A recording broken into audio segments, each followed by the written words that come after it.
Bonjour les troisièmes, on va corriger le travail sur la contestation dans les années de Gaulle pour découvrir un peu plus le fonctionnement de la Ve République dans ces années fondatrices. Alors, moi je commence par déjà vous parler d'une élection, l'élection présidentielle de 1965. C'est la première, comme c'est écrit au tableau, qui a lieu au suffrage universel direct où les citoyens choisissent leur président de la République dans l'histoire de la Ve République.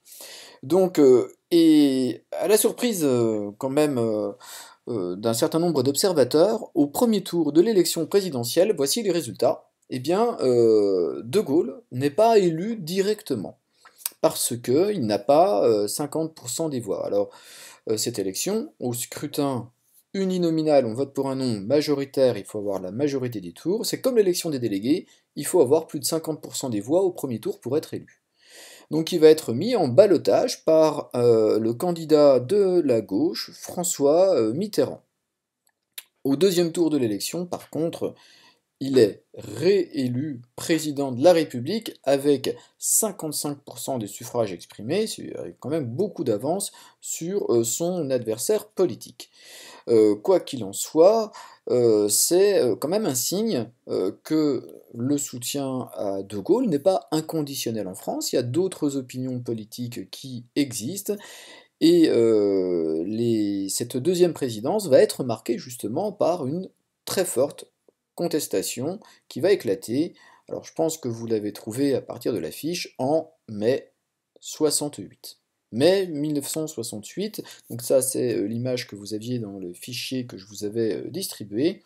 C'est une énorme explosion sociale, une crise, des manifestations, des affrontements dans les rues qui vont durer pendant un mois et qui vont bloquer la France. Alors qu'est-ce qui s'est passé? Donc je vous avais posé quelques questions. Donc premièrement, bien distinguer les deux présidences de Gaulle. Donc il y a la première, celle qui va de 1958 à 1965, et puis la deuxième qui va aller de 1965, donc l'élection dont on vient de parler, jusqu'en 1969. Alors 65 à 69, ça ne fait que 4 ans, ça veut dire qu'il ne va pas rester président durant tout le mandat qu'il aurait dû faire, qui est de 7 ans normalement. Ensuite, qui manifeste? Eh bien, sur cette photographie, ces jeunes gens qu'on voit courir, ce sont des étudiants et qui s'affrontent ici aux forces de l'ordre qu'on voit représentées donc dans ce petit camion qui les transporte et qui sont en train de le frapper, de le caillasser. Ce sont des moments assez brutaux, assez violents, et on voit la foule dans la rue.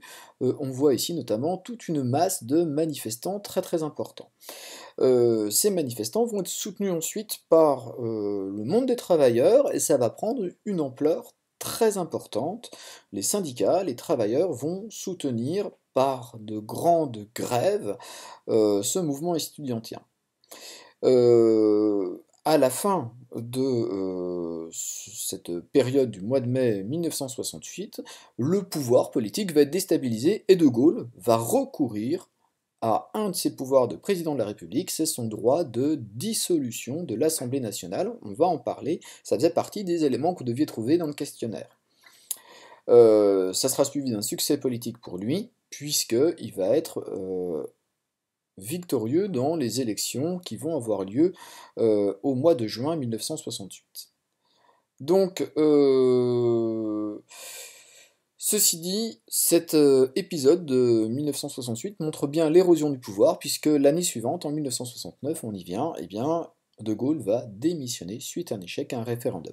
Donc ce que je vous propose maintenant, c'est de vous expliquer tous ces événements et puis de voir comment, à partir de ceci, on peut reconstituer un petit peu cette histoire de la France et des Français durant cette période. Donc ça commence tout de suite dans la vidéo suivante.